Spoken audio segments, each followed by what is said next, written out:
I gave about 12 kids a homework assignment as their extra assignment, which means it's optional, or they could do something else instead. Long division.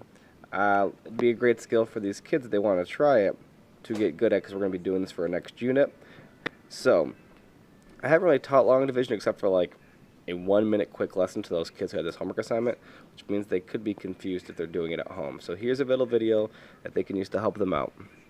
So I'll do a problem first that's a little more simple.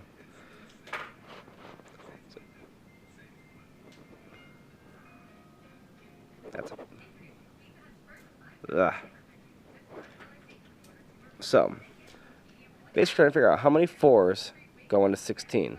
Well, there are 4 4s in 16, and that's my answer. So that's not really long division, it's just shorter division.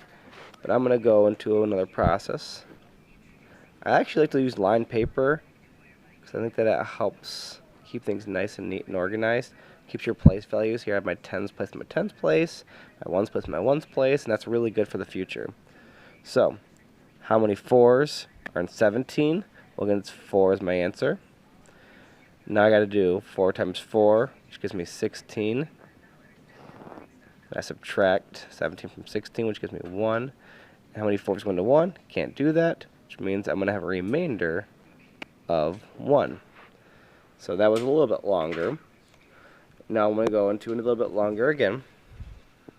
How many 4s are in 171? So again, I think about the same thing. How many 4s are in 17? So I can't do how many 4s are in 1, so I'll go how many 4s are in 17? Well, it's 4 again.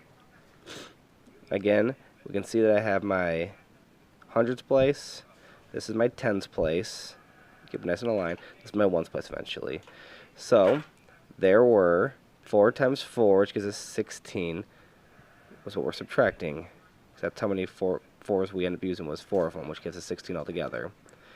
Subtract that, get 1. Next step is to bring down this other piece. Then I think of how many 4s are in 11. Well, there's 2. Now again, I have this 2 in my ones place because it was all lined up. And I think it's 4 times 2 because I used 2 4s this time, which gives us 8. I subtract that, I have 3 left over with a remainder of 3.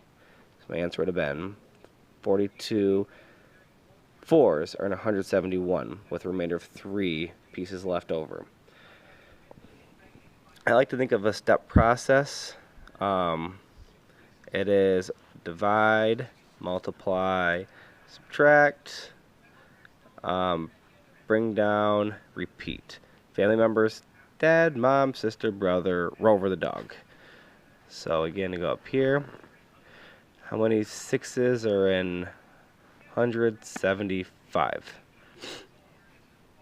So first is divide. How many 6s are in 1? Can't do that. How many 6s are in 17? Well, there's 2. Keep my place value because I went into 17, so put it right above that 17, which 2 6s would have given us 12, which is multiplying. 6 times 2 is 12. Next up is subtract it because we're getting rid of all that we used.